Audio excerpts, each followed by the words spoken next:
and bohemian life as an artist.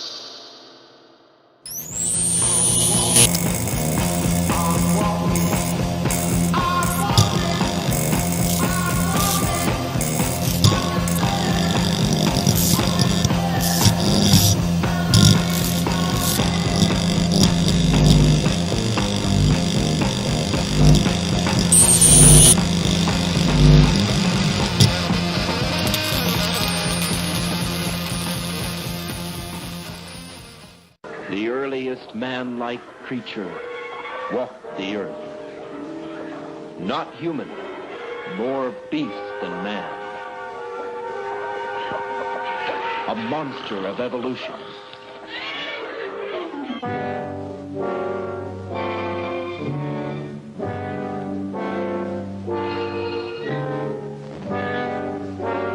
Authority on the phenomenon of the abominable snowman.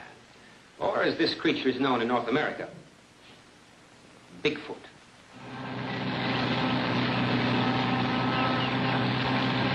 John, what's that? What is it? Quick stop.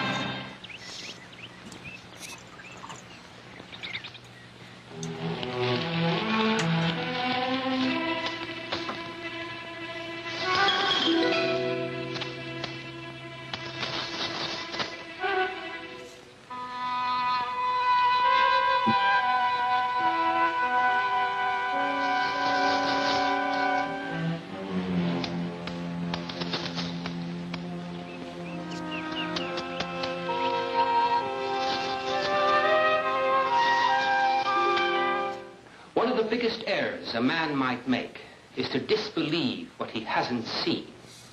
To think that there are not evil powers or fantastic creatures just because you personally haven't experienced them could result sometime in a dreadful consequence. Save any questions you might have until Mr. Mason arrives. He once had an incredible first-hand experience with Bigfoot. And I want him to tell you the story himself.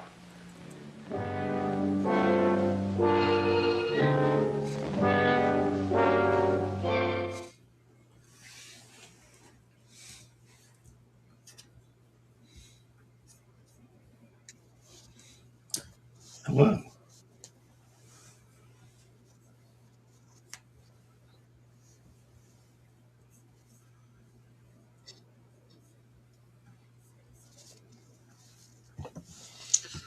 All true, we swear.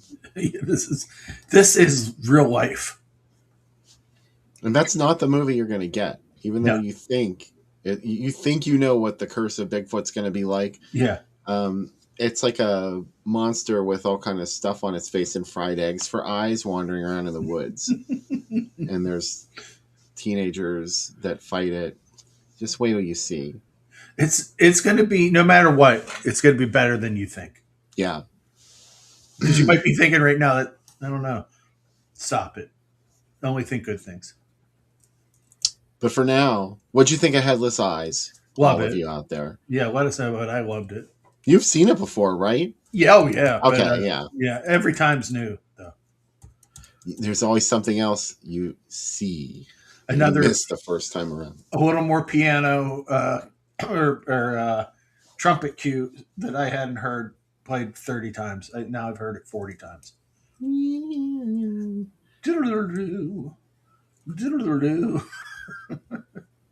But you know what? So what? What did you think of it again? Did you learn anything new this time? No, I still don't really know what was going on for most of it. Yeah. No, of course I do. The thing is, I don't remember why the guy had... I always miss this. Every time I watch it, there's that scene where he has the eyes hanging like a mobile. Mm-hmm. And those were not the victim's eyes, though, were they? I think that's his art. Okay. That's what I've always thought, that's his artwork. Well, because he hadn't shown his artwork with the eyes yet, like the actual human eyes. I don't think he had actually displayed that, because when, of course, that fabulous death scene, he's like, I still haven't displayed my art. He signed his own death. Some of his art is not bad, but most of it is. But that's how most artists are, right? He's like the kind of friend that you would go see his band play, and you'd be like, "Oh, how do I tell them that they're not good?" Probably how people felt when they saw Can't. They felt the same way. They're like, "How do I tell Sam?" But it's okay. People don't tell you that. No, I'm joking. Though I will say, I went to an art show once that I was forced to go to, and when the guy brought his art out, it literally looked like a giant wood penis, and like everybody was like just clapping. It was like that Orson Welles clapping, you know, and everybody was like, "Oh, bravo, bravo!" And I'm like, "Is Wow. no one else here other than me see that this is just a big dick?" Yeah, it was something to behold. And They by liked it. they They saw it and they liked it. they love the big wooden. Look at it. Look at it. Like it. Uh, like it. But yeah. I love this movie. It's Oh. just sort of like, you know, this is one of those things where you could tell they didn't have any money when they made it, but they do some really artsy stuff too, like that long tracking shot where she's running to all of those openings, like in a warehouse, a dock or something. Oh, And it's yeah. at the end, the final victim. She's trying to open those garages that come as she stops at one of those, and then she's pulling another door, and it's this long unbroken shot of her running down that thing. And I was like, this is ambitious. This is like some Peter Bogdanovich shit. That's probably what they were aiming for.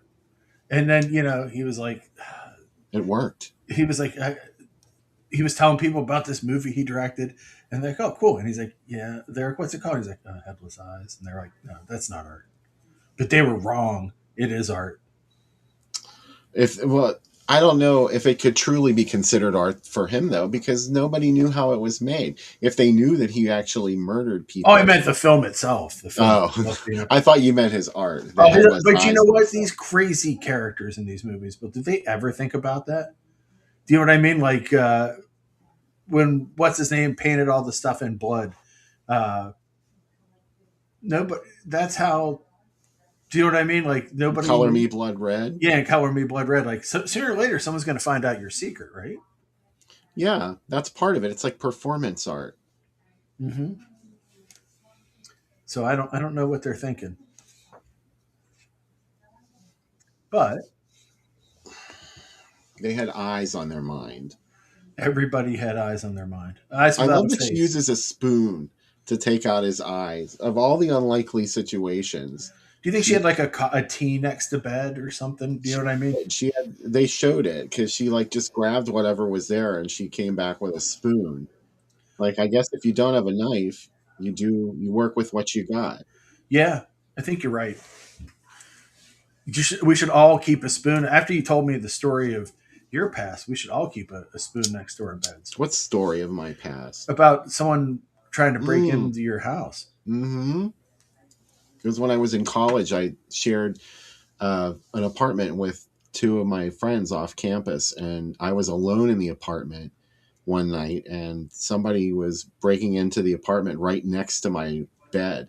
Oh. I woke up at like 3:30 in the morning to this like sound, and it was the metal blinds. Oh, I thought it was like I thought you were going to tell me it was like ching, ching. like Danny Glick outside my window. Yeah, that's what was so scary because it took me forever to wake up, and I laid there for maybe like 2 or 3 minutes and listened to that ching ching ching. So I was like, oh, I thought one of my roommates came home in the middle of the night and was like fiddling with the blinds.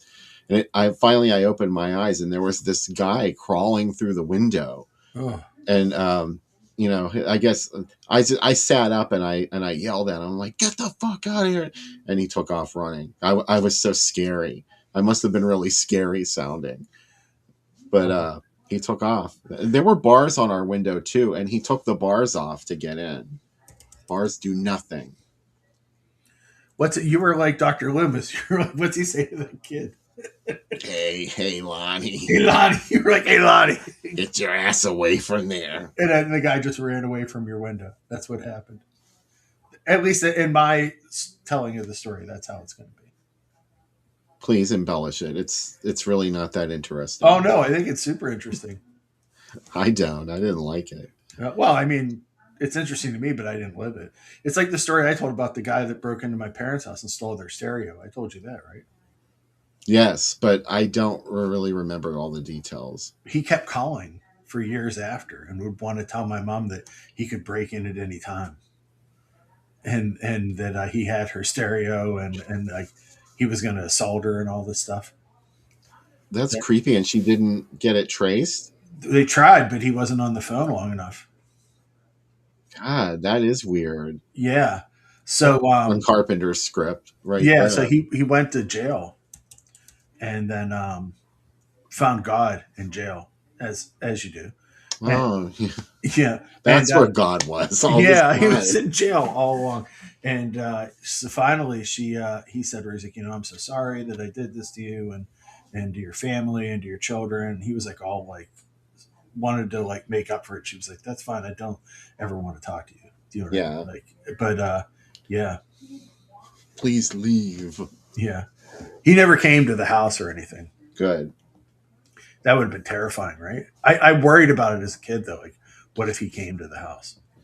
Right between the eyes, baby. Yeah, exactly. I'd shove a sex toy in his face and like, you know what this is for? I'd be like Bronson to him. A Sharon Stone ice pick incident.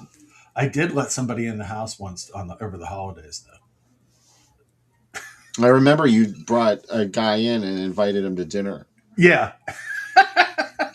I had just come back from church. And I just come back from church, and that's all they kept telling us about, Jesus is going to show up in your house this Christmas, and you got to be ready for him. So I thought that this was Jesus. Look how woolly Vivi is. Oh, my gosh. So he didn't leave he left your house peacefully, didn't he? No, my grandfather threw him through the front door. Oh, not peacefully then. No. And then he put him in his car and drove him away from the house. As one would do a raccoon. Wow. Yeah. Wait, the guy arrived there. He just arrived there. He knocked on the door and said, "Can I use the phone?" And I said, "Sure." And I just let him in. And then my mom came out to get something out of the kitchen because everybody's in the back room watching TV. This is like Christmas Day, and interrupted whatever movie we were watching and came out. And there's this guy just standing with me in the kitchen. I was like 8. And it didn't go well. I want to know what the conversation was in the car as your grandfather drove him away from the house. God only knows. My grandfather was a special person, let me tell you. It's amazing. Though someone did try to break into Becca's parents' house once, which would be the worst idea ever. And my father-in-law saw the guy coming from the back porch, ran around to the front porch and put a gun in his face. So that's the way to do it. And of course, he had to quote Charles Bronson. He said, "You believe in Jesus?" He told me, he's like, "I had dreamed since the mid '70s when I saw Death Wish of getting to do that." And I was like, "Okay." Cool. What if the woman who had a spoon next to her bed had a gun instead? We would have had a completely different movie. A good girl with a gun, then we'd have a completely different movie, wouldn't we? But instead, this guy got... I liked it. Do you think he was eyeball inspired? It seems like he had to be eyeball inspired before this happened, right? Like, you don't just suddenly find this period. You mean then it would have been a really big coincidence that his eye happened to be gouged out. That's what I mean. So it's like kind of like, and he's like, "Well, it's kismet. This is my new style, I guess." I was going down the right path, and I wasn't sure if this would be my blue period. But since I lost one of my eyes, I could see it. Yeah, it's time. It's an obsession. Obsession. Do you think they're like, "Oh, those fucking Italians ripped us off with eyeball"? I'm not going to talk about eyeballs. I'll say one thing. It's an obsession. Obsession. Do you think Fulci would have liked to have remade this movie? Fulci did everything he wanted with eyeballs. He didn't need to remake The Headless Eyes. Oh, but wouldn't that be a dream, though, if it was just all zooms, like Fulci zooms into eye cavities, the eyes would look perfect. I do like his art, though. And there's one of the VHS covers of this that has a crystal skull on the cover, and it's a pretty cool cover. A crystal skull? Yeah. For The Headless Eyes? Yeah, with eyeballs inside the crystal skull. Oh, okay. Yeah. That's kind of weird. Yeah. There's also on YouTube a Wizard Video 15-second trailer for it. that has like a wacky voiceover, and then just like it comes up in black with like the Wizard Video logo, and then Headless Eyes pops up over the screen. And they show 15 seconds of it, and Oh, it's like well, super loud. I looked for trailers for this and I couldn't find that. I never stumbled upon it. I'll send it to you. It's pretty cool. So, but I like this movie because it feels like if this was playing in a drive-in, it's one of those bad drive-in date movies, and those are the movies that new letterbox list idea. Movies not to take someone to the drive-in. This is very much it. What are some other ones? Well, the ghastly ones. The ghastly ones. Yeah. Maniac. Maniac would be the next one I was thinking. Drive-in Massacre is another one because it just everybody's worried at the drive-in anyway, and that movie posits the worst things that could happen at the drive-in. Don't answer the phone. Don't answer the phone. Camille 2000. I'm trying to think which one showed in the last trailer. It's like Friday the 13th is fine to bring someone to the drive-in to. Do you know what I mean? Or like that's almost, a fun movie. Yeah, they're almost any slashers are fun movies. These kind of movies where you're like, you really feel like kind of what do you call it? Driller Killer is another one I'm thinking of. Like, yeah, it feels like it's in the same. And I know they're both New York movies, but this feels like it could be in the same neighborhood as Driller Killer. Like it's Toolbox Murder or something. Toolbox. Oh my god, Toolbox Murder is a great don't bring a date to the drive-in movie. And yet I did. I brought my wife to that. Don't bring dates to the that was after being married to her for what, 10 years already? Yeah. But it's like, there's guys that were like, a girl be like, you want to go to the drive-in? And they said, yeah. And then suddenly they looked to see what was playing at the drive-in that weekend. They're like, oh, fuck. Headless Eyes. What am I doing? Jenny says, don't bring dates to the baby. Agreed. That's an interesting one. Yeah. Mike disagrees. He says Don't Answer the Phone would be a great date. Maybe for you, Mike. I'd take you to see Don't Answer the Phone. I think so much about whenever that girl's head gets caught on fire and Don't Answer the Phone, like how wild that scene is. Or Don't Go in the House. That's what I mean. Don't Go in the House is the one I was thinking. Yeah. Don't Go in the House is definitely one not to bring someone to. So, this will be fun. It's a slasher. And then, no, it's real grimy. It's worse than a slasher. It's whatever it is. The Burner. Oh, Day of the Woman. That's another one not to bring a date to. Day of the Woman. Yeah. Oh, I would never take anyone to see Day of the Woman. That's the kind of movie you go to see with a big hat and big sunglasses and a raincoat. It's a raincoater. Yeah. There's a shot on video sequel to it that I never knew of that Donald Farmer did. It's violently not good, but it really does have Camille Keaton in it. And then like halfway through it, she decided not to be in it. So they had to reshoot a lot of it. Oh, wow. Is she still in it? Yeah, Savage Vengeance. She's in there. And also like they redo the beginning. Originally, Farmer thought that he would be allowed because she was in it and she was still married to the director, that he would be allowed to use footage from I Spit on Your Grave. What world do you live in? So they reshoot the beginning of it and everybody keeps their clothes on. So everybody has like their jeans on because his DP for the day would not shoot nudity. Oh, wow. Yeah. Wonder what that job description was. He didn't tell him what kind of movie it was? Yeah, I don't know. It's weird where like this is always my weird barometer thing with like rape revenge movies. Like I don't really want to watch. I want the revenge. I don't want to go through the event to get there. Like I don't want to earn the vengeance, I guess. But this one is definitely that. Like there's not a lot of that in it, and also like I don't know. I was thinking of the movie Revenge the other day, not the Joan Collins movie, the one from 2017, directed by the woman who made The Substance. That one was pretty good. And I remember the assault scene really, I mean, it was you were affected by it, but it didn't dwell on it for too long. And, it turned into like, the scene where they push her over the cliff and she ends up impaled on a tree. I was like, oh my God, this poor woman. Yeah. That's a pretty good movie. I haven't seen it. You haven't seen it yet? No. Oh. I have to see it. It's really good. You should see it. Jen Upton's going to be on the podcast. It'll be up this Tuesday. and we talked about Fire Walk with Me and about how like she said it's the one of the few movies she's ever seen where it feels like the experience of being a teenager and how dangerous it is to be a female growing up. And so she has some really interesting stuff to talk about during it. So I'm excited for people to hear it. You have to check that movie out. It's really good. Revenge. Revenge. Okay, I'm gonna write. I actually have a little notebook now, Bill, that has movies in it when I'm thinking of stuff. Old school. Then I transfer them to Letterboxd. The female character in it's she's pretty good. She starts out like when they present her, she's sort of like this party girl type. And this rich guy like flies her out to the middle of nowhere. This married rich guy is having an affair with her.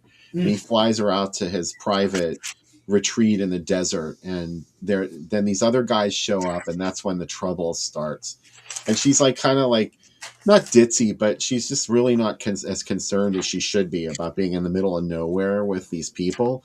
And she has like this earring on that's like a little dainty earring. She just looks like the kind of girl that would never fight back against anything. And then she turns into like this fucking warrior halfway through, and you're like, whoa, I didn't see this coming. Okay, it's definitely on the list then. It's on Tubi. A couple people just said, okay, cool. Yeah, it is. Everything's on Tubi, isn't it? Sure. I love it. Sit through some commercials, that's it. Yeah. I've been watching Fossum a lot lately too, which is another streamer, and they have a lot of stuff on there. It's a lot of Visual Vengeance stuff on there, but their commercials are worse than Tubi. Like they'll have 12 commercials, and I don't know who's doing their media mix, but it'll be the same commercial 8 times in a row, and it's like Stockholm syndrome when you watch it. There's one commercial, I don't know if you've seen it yet. If you're a lot of folks that aren't in PA will have not seen this commercial, hopefully, but it's like for like one of our governors, and he's like giving money, and this girl's like $1,700. Yeah, that'll definitely help out around this time of year. And a total Yinzer accent, and it's so loud when it starts. I've seen this commercial hundreds of times, more than any drug commercial, any of these. It's rough. Oh, I forgot to mention that the heroine from Revenge, her transformation happens because she's smoking peyote. Oh, wow. She happens to have peyote with her, and that helps. Okay, now you've totally got me into this movie. Look at this guy's shorts. That is fucking amazing. It's like all right on display there. Yeah, right? That's on purpose, too. He knew he was doing that. Yeah.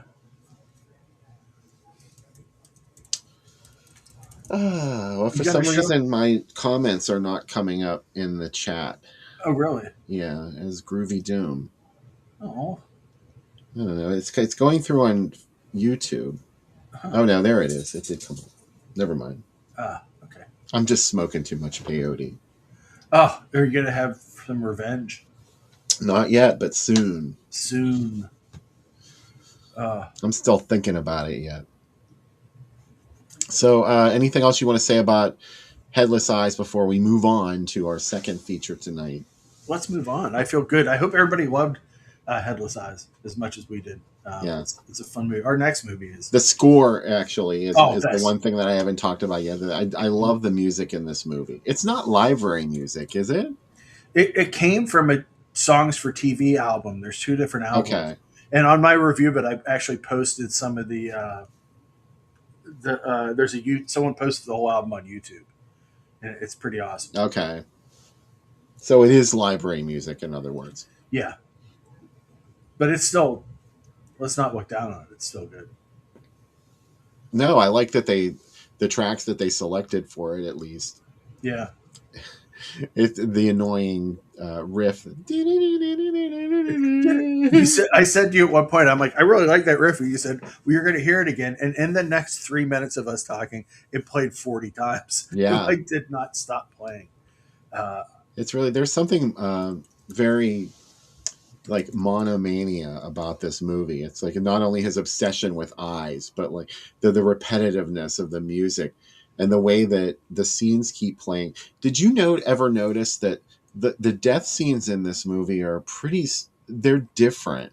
Mm-hmm. I think I said this to you during the movie Yeah. while we were watching it. Is like they really don't have the impact that they should.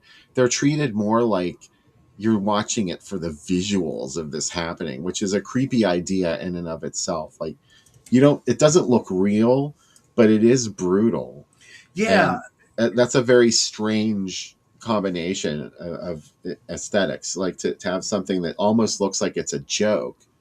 And it doesn't, it's not analogous to Herschel Gordon Lewis either. It's No, its own thing. Herschel Gordon Lewis, you can tell it's still something organic because it's usually like tripe or tongues or something that he got at a butcher shop. This doesn't feel like, this feels like you're removed away from it a bit. Like, do you know what I mean? It's almost like I don't know. It's interesting.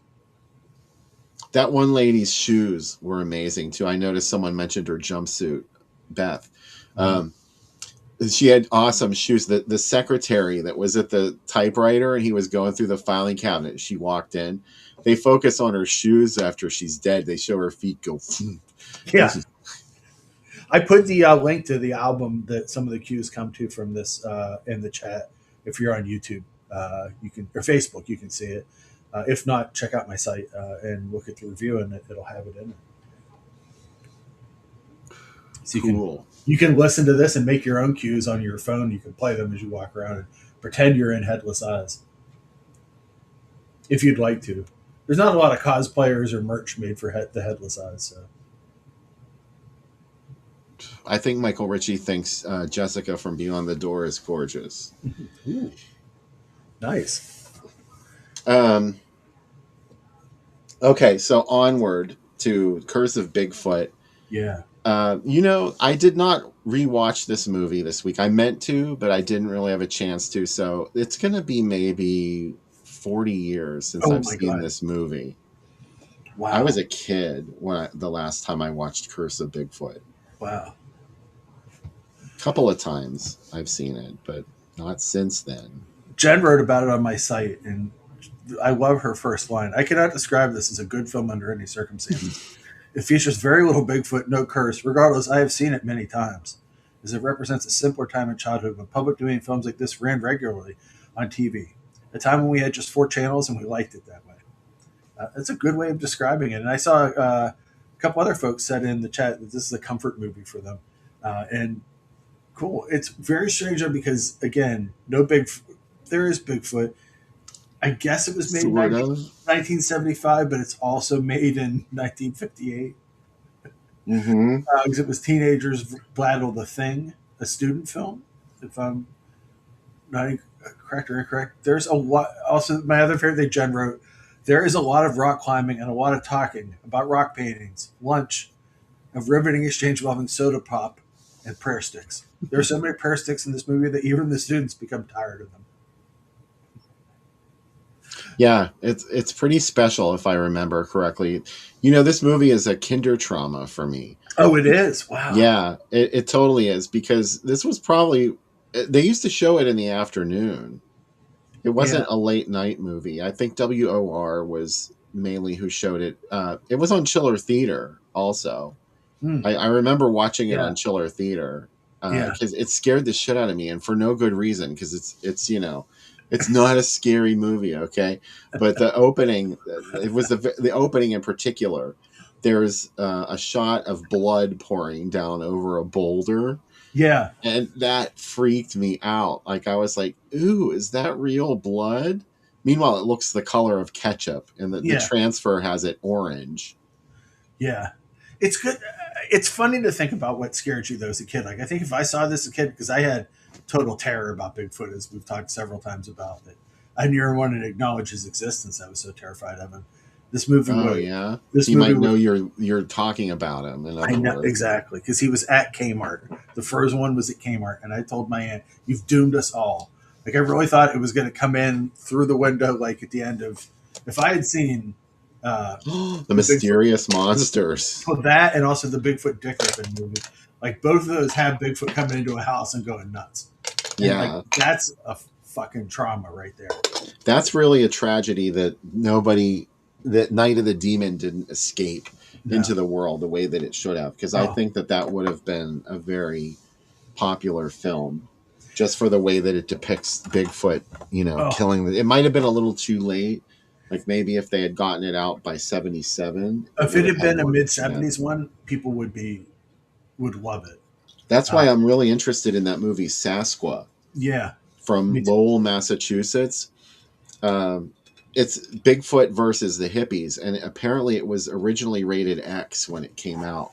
The MPAA gave it an X for violence, so it is pretty gruesome. There is an adult Bigfoot movie from 73 too. The Geek. No. Yeah, The Geek. Ew. Yeah. Have you seen it? You're saying that like you've seen it. I've seen it. Oh my God. It is upsetting. It is. Bigfoot, his fuck style is just SA is his fuck style. Oh my God, like humanoids from the deep. It is very humanoids from the deep with Bigfoot, but one of the girls ends up falling in love with him, of course, because it's, men are horrible people. Yeah. Also, I was watching a true crime show with my wife, and they were talking about going over the Folk Bridge. They were in Arkansas, and they were talking about the Folk Bridge, and I was like, this crime is not that scary because Boggy Creek is right there. Like, that's way scarier to me than any true crime thing. That's what was scary to me about Bigfoot as a kid, because we grew up in the woods, and I'm like, he could be there. He could be. And that Patterson Gimlin film creeped the fuck out of me as a kid. The In Search of episodes. I see someone in the chat, Thomas Ellison said, In Search of constantly warned us about Bigfoot. He was up there. I don't want to say he was quicksand or UFO level upsetting for me, but very close. Yeah, I never envisioned a world where people didn't care about Bigfoot. Yeah.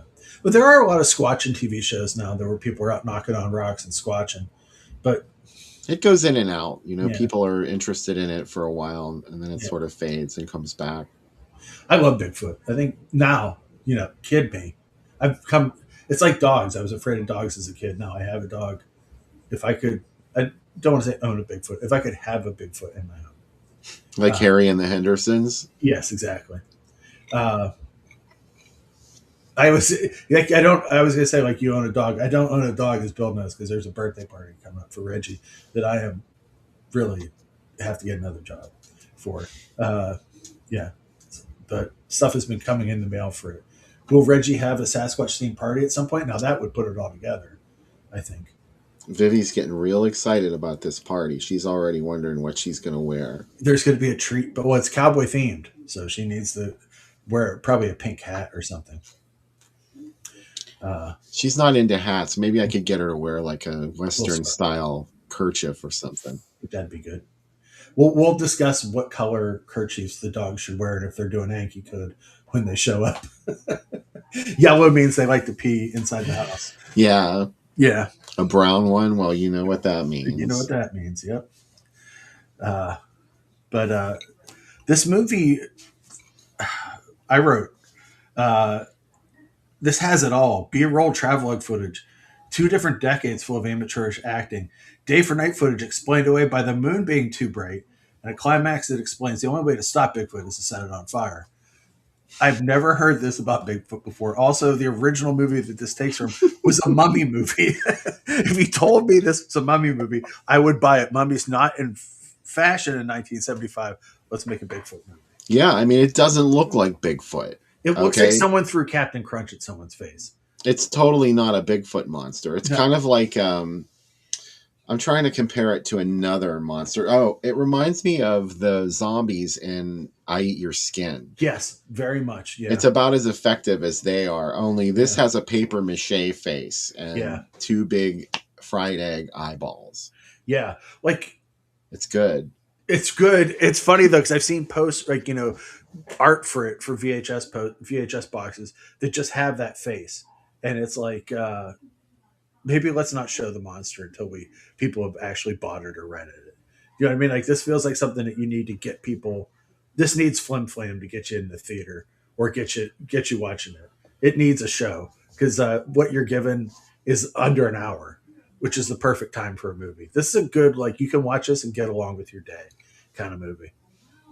or watch as many of these as you can watch several of them. As I know Vince will. Vince is probably going to not stop watching movies until Monday morning. Well, there are 2 cuts of this. Yeah. There are 2 cuts of this movie, and the one I linked to is an hour and 20 minutes. Ooh, unseen, not Bigfoot mummy footage. Oh, I don't know about that. No, just saying, like that's what I linked to. So I hope it's the right thing.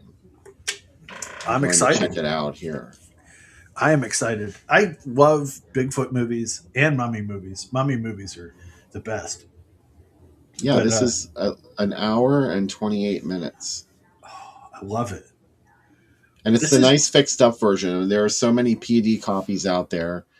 Yeah. Make sure you go to the Groovy Doom Facebook page and look for my post where I posted the links. It's one of the couple posts on there. This showed up a lot on Mill Creek sets too, Mm-hmm. And so the Mill Creek ones are, like you said, orange, if not like rusted. They look like the worst colors ever. I see a lot of In Search of talk in the chat, Bill, and I made the biggest mistake in my life. There was an In Search of box set at Half Price Books. It was $70, and I said, certainly that's too much money. I kick myself every single day. I'm like, why didn't I buy that? That's not too much money. No, I know. The last time I did something like this, there was that Red Queen Kill 7 times set that came with an action figure of the Red Queen. And this is when I was in between jobs. I didn't have my company and stuff, and I was like, I can't afford that every single day. It's haunting me. I'm like, I should have bought it. Like, I should have not ate and got that, but it's okay. Such is life. These are small problems to worry about. This movie's I don't want to say it's gross. The monster's gross. It's kind of like, this is what I've convinced myself. Who are we to say that this isn't what a monster would look like, right? Like, we don't know what a Bigfoot would, and if this is what it looks like. I don't pretend to know. Yeah.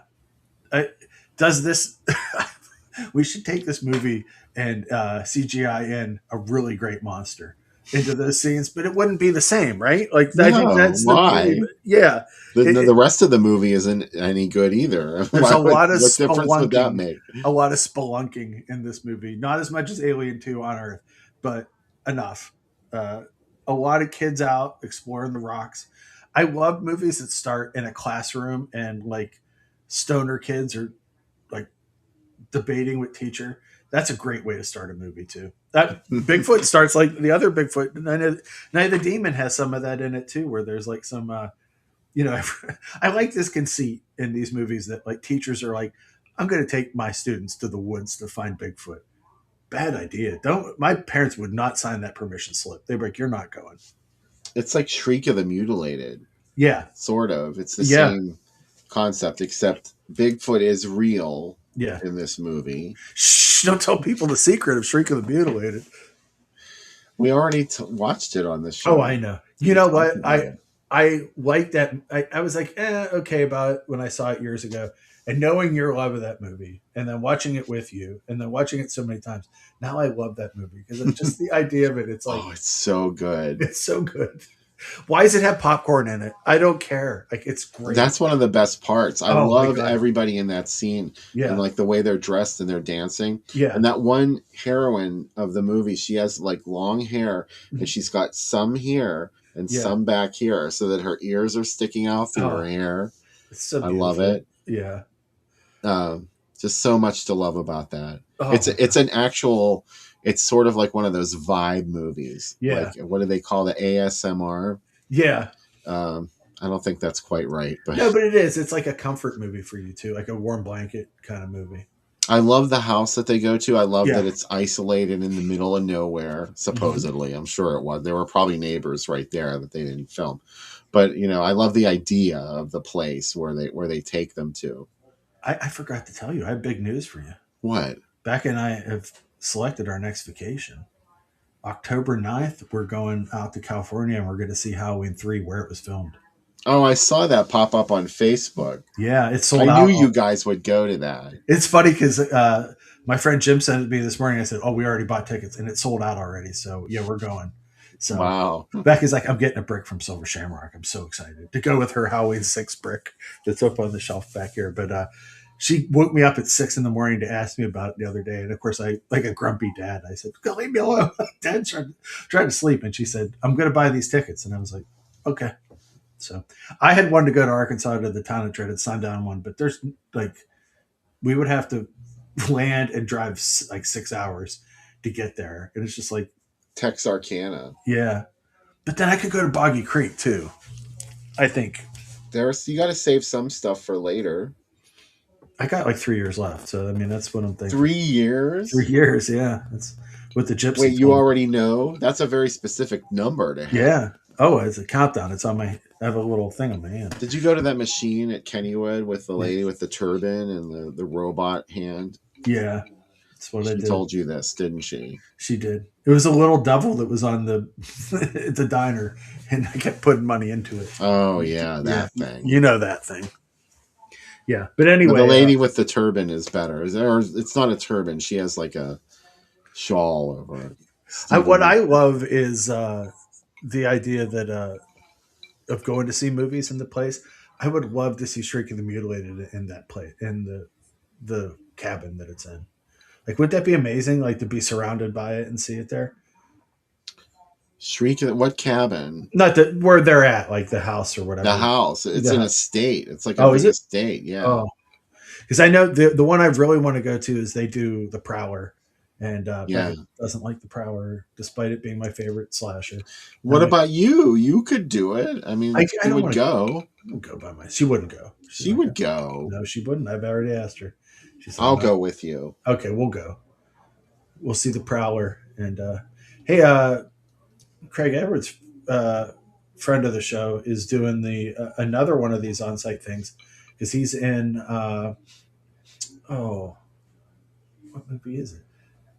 Empire Records. He's in Empire Records. He was a PA on it too, so he's actually going to be a guest of the on-set cinema for that when they do it. He took us on the tour of all the locations. We actually ate in where Empire Records is in the movie, so I thought it was pretty fun.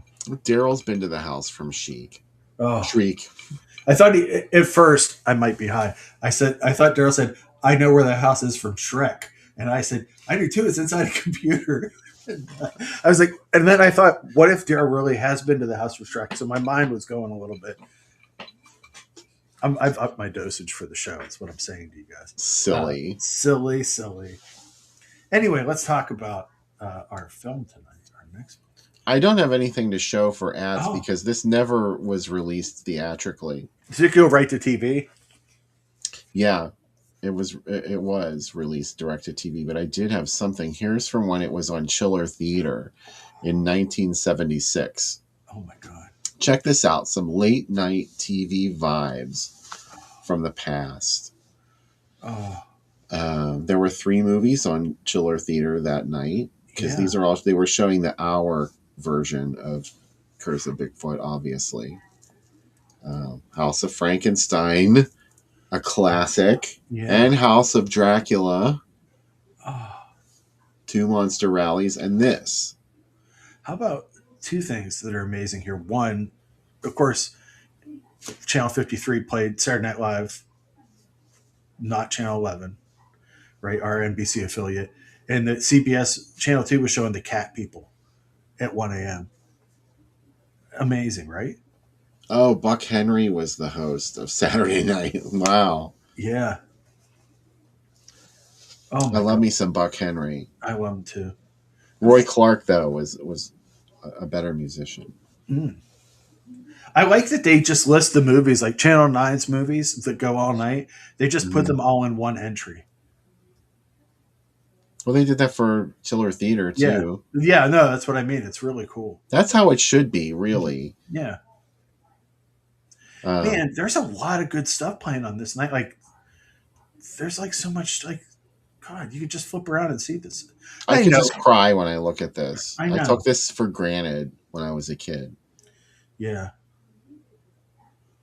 The only thing we have close to it is like the Pluto channels that like are, the fast play channels that play movies. Like, you might not know what's coming up next, but it's amazing. So this was supposedly the first time. This is the date that IMDb lists as the release of this film. And we'll talk about this in a second, but this was in 1975. This was in Tampa, obviously, the Tampa Times. It was on Creature Feature with The Amazing Transparent Man. Wow. And this was an afternoon screening, so that must have been the time of day to show this movie. Mm-hmm. It was too scary to show at night. I still do love the day. This movie is all day for night. Yeah, this was probably my introduction to day for night movies. Mm-hmm. Honestly. Look how bright the moon is. I remember talking about that with adults when I was a kid. I was like, why are they saying that it's nighttime? Yeah. It's broad daylight. How about the original Saturday Night Live is in this ad? The top thing, Saturday Night Live with Howard Cosell, which was the ABC one that they weren't allowed to call it Saturday Night Live for the first part of the first season. What is that? I don't know anything about that. So ABC had a late night show on Saturdays called Saturday Night Live with Howard Cosell. And that was on from early 76. It only lasted like 8 episodes. And Saturday Night Live started at the same time. They didn't realize they were both starting 2 shows with the same name. So for the first like 10 episodes, it's just Saturday night, NBC's Saturday Night. It wasn't Saturday Night Live. Yeah. And then finally, near the end of the first season, when that show was canceled, they started calling it Saturday Night Live. Howard Cosell even mentioned it when he hosted the NBC Saturday Night Live in the second season. Bill Murray was actually on the Howard Cosell show before he was on Saturday Night Live. Right on. So sorry, it was some deep dive into way too much that I know about SNL. That's what we're here for. But look at this. This was, and yeah, it's gotta be. Never mind. It says 72 for this, though. It says 72, yeah. Yeah. And the reason I pulled this out is because this was part of an issue of the Grand Prairie Daily News from 1967. Wow. July 1967. But this has got to be a mistake because they credit the year as 72. So, yeah. Whatever. This was sort of my little confusion about why 75 is always listed as the first time anyone ever saw Curse of Bigfoot. That's wild. But it was just a mistake. Yeah. Still, though. Oh, why is there 2? Still, it's pretty amazing. There we go. Let us know in the chat if you've seen this yet and if you're fully prepared for it. I saw Mike said some funny stuff about it. Mike Justice. I'm sure that I saw this on either Superhost or Chiller at some point as a kid. But again, I think my parents knew that if a Bigfoot thing was on, I probably shouldn't watch it. Especially like if the beginning of, the beginning of In Search Of would send me into a tizzy. So wait a minute. Is this going to be your first watch? No, I've watched it. I've watched it. Yeah. All right. I probably will need a blanket or something to cover me so I can watch it from under a blanket. It's not scary like the Mysterious Monsters. No, the Mysterious Monsters is terrifying. Oh, when that girl's sitting on the couch and it busts the window open. If I had seen that as a kid, I probably would have died. My heart would have stopped. That's too much. That's like, was that trauma for you when you saw it? I did, yeah. I remember seeing that. But I also remember thinking, wow, I wish I hadn't had them bring me to this movie. Because the scary parts are like, that's literally everything. In the TV spot, you've already been scared shitless by the movie. And watching the movie isn't going to make you any more afraid. The TV spot for It's Alive is my all-time scariest as a kid. Like when you're seeing that baby bassinet, something's in it. Oh, so effective. Yeah, I like that one. The thing that used to scare me all the time on TV was the Mr. Yuck commercial. Oh my God, yeah. Ew, the song is so terrifying. The look of Mr. Yuck is mean. And there was the thing that freaked me out is like you would see it before the song came on. There'd be like this ugly, like swirling shit, and the face would like swing down towards the camera and go, "Whoa!" Oh my god. Dude, That was we like had, 76, we had 75. Mr. Yuck stickers all over the house on stuff, you know? Yeah. And my mom said, we have these stickers. I don't know why you're so afraid. I would lay on the ground and just cover my head. Doesn't and have just, anything to do with the stickers to a kid, you know? No, it was like this commercial is just, it was like an evil earworm, like the wrong way of an earworm. Like it was so upsetting to me. Ooh, kids, it's scary. Well, think about that during this commercial break, and we'll be right back to talk about Curse of Bigfoot before we start the movie.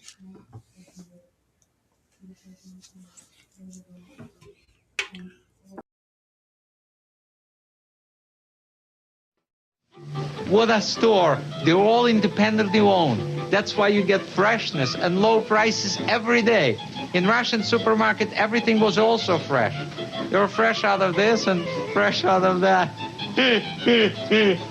Save on Imperial margarine, 1 pound quarters, only 49 cents. Ocean Spray cranberry juice cocktail assorted flavors, $1.59. And Dole pineapple, just 69 cents each. Scott Lad, what a store. Madge! I know what's coming next. I soaked in it. Madge! I soaked in it. Madge! I soaked in it. It's finally soaked in. Palmolive dishwashing liquid softens hands while you do dishes. And those thick suds get even the crustiest pans shiny and clean. Now everyone's going soft. Madge! I soaked in it. Original or lemon lime. Palmolive softens hands while you do dishes. The creeping, crawling, spine-tingling terror of Phantasm is now open everywhere, like a freshly dug grave. The Los Angeles Times called it a scream. We call it the picture with hearse power. Phantasm, from Avco Embassy Pictures, rated R, under 17, not admitted without parent. If this one doesn't scare you, you're already dead. Beautiful, Miss Morrow. I wish someone would send me flowers. Special delivery. Introducing the newest Beautiful Look at her Ones bra eyes. with a corsage design from Playtex. Cross your hearts. Sleek and lacy, corsage applique, even the package is beautiful. I recommend you wear the bra, and it lifts and separates for a better figure. Better figure. I'll buy that. Cash or charge? Try Playtex Cross Your Heart's new Beautiful Ones bra. Special introductory price $9.99.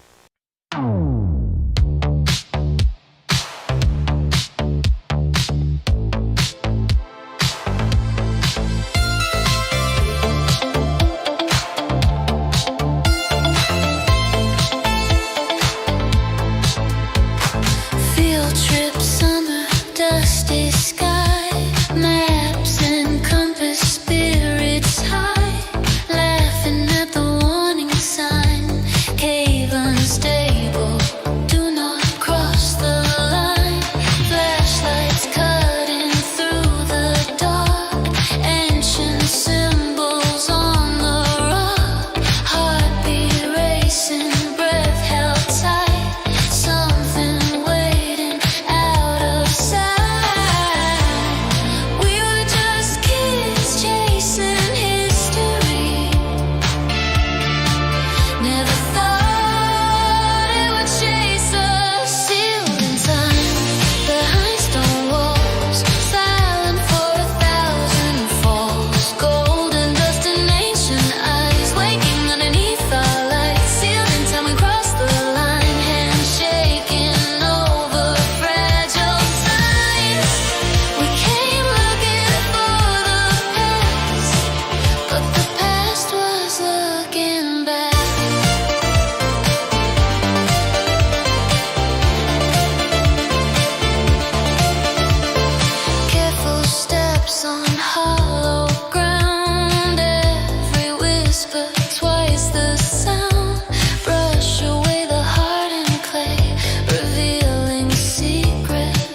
Patterson-Gimlin. Name for the Patterson-Gimlin film.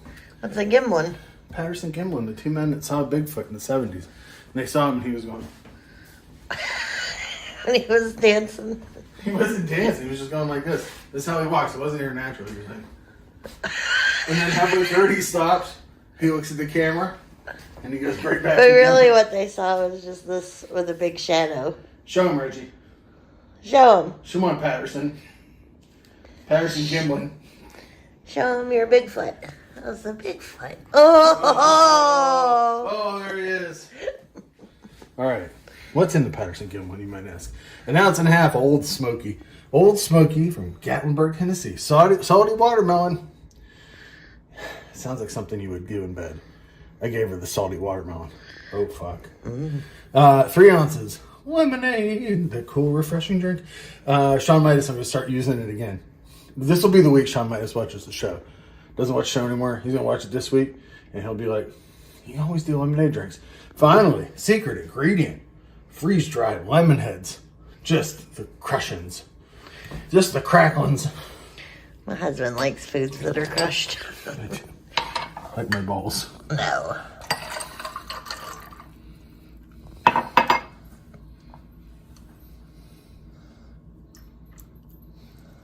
Look at that. A concoction. Give it a turn.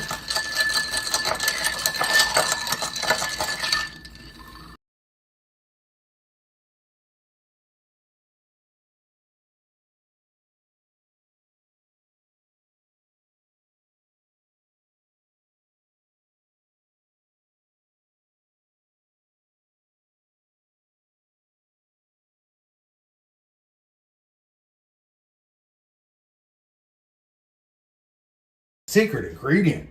Freeze-dried lemon heads. Just the crushings. That with pop, and it'll blow up inside my stomach and kill me. Someone in the chat just said, that's an urban legend. Of course it is. We know that.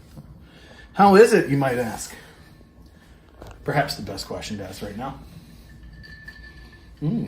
Smells like a drink a sophomore high school girl would drink and end up with her haircut. Pazuzu.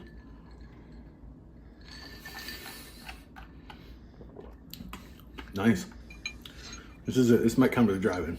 This might come to the drive-in. A little crunchies. A little bit of corn on the top.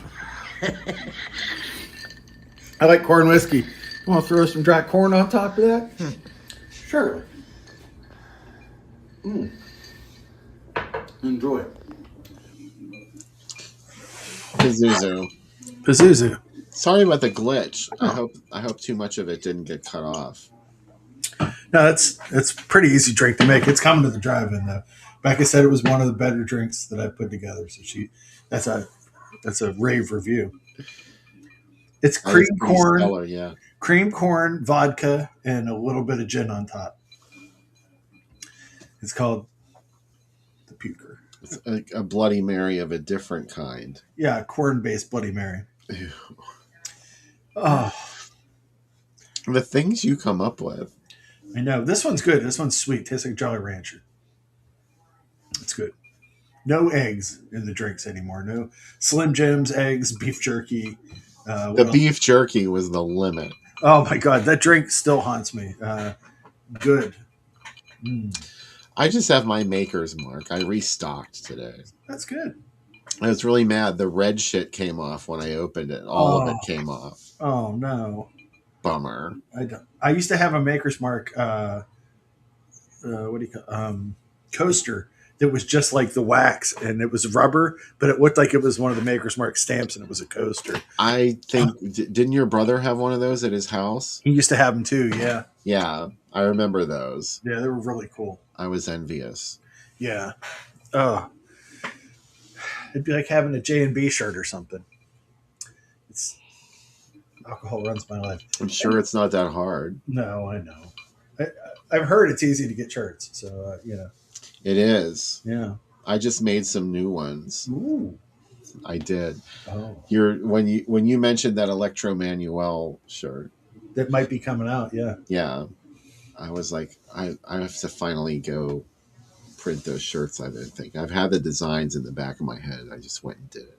Oh, I love it. I'd love to hear this. I'm wearing a new shirt. Becca bought me this Vinegar Syndrome one at the store. It's pretty cool. It's like eye creatures. That's why I decided to wear it for the Oh yeah. first movie. Yeah. Life is too short, so why waste headless eyes? Nice. Life is a highway. What the fuck? What? I just glitched again. You did. I did. Yeah, I don't know what's going on. Hey, I glitched again. I mean, I glitched again.